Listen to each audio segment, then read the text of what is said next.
In this E-Class 2017, I mean, you can try and turn it on. As you can see, I'll put my foot on the brake and I'll turn it on. Nothing will respond. It will not turn over. This is because it's triggered the accident, and what's happened, it will stop it from starting, and you'll need to reset it this way. Scan, and then I've gone onto the engine, and it's instantly detected a crash event. Here it is, it's telling you crash event has appeared, engine start is blocked because of the crash event, the starter does not run. Okay, do you want to unlock it? Yes, we do. And if it didn't bring this, I'll show you another way that you can go into it in a second. So it says active. F1, start the power disable. So F1, let's do that. It'll play its game. Failed. Sometimes it does it and you have to do it a few times, to be fair. I've had it before.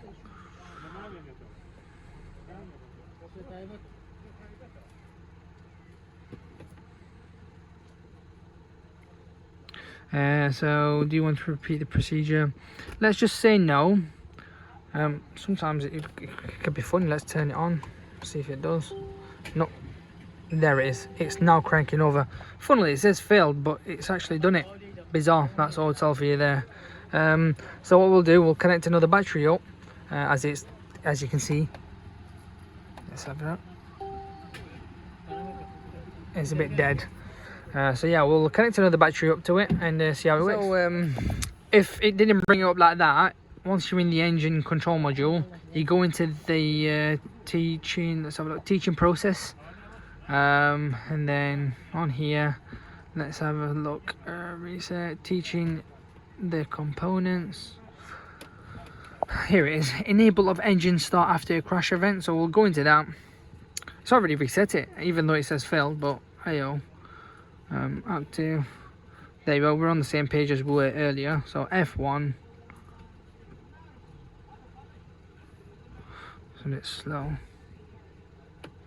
There we go. Ah, it's done it this time. Bizarre. It weren't doing it, so we've gone into it manually and it's done it. So continue. And we come back out of this. Come back out of this. Come back. I don't know what fault it has stored within the engine. But obviously you don't want airbags deploy on Merc, especially new ones. It boom instantly cuts it off.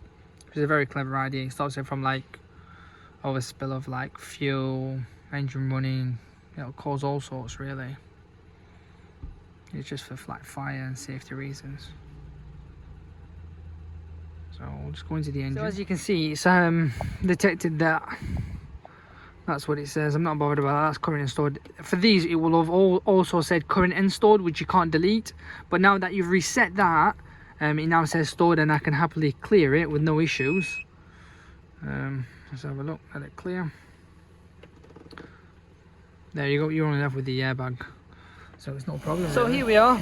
Car's all running. We've connected one car and another one up. To be honest, it's all running fine. The crash event also reset, so nothing really, all good.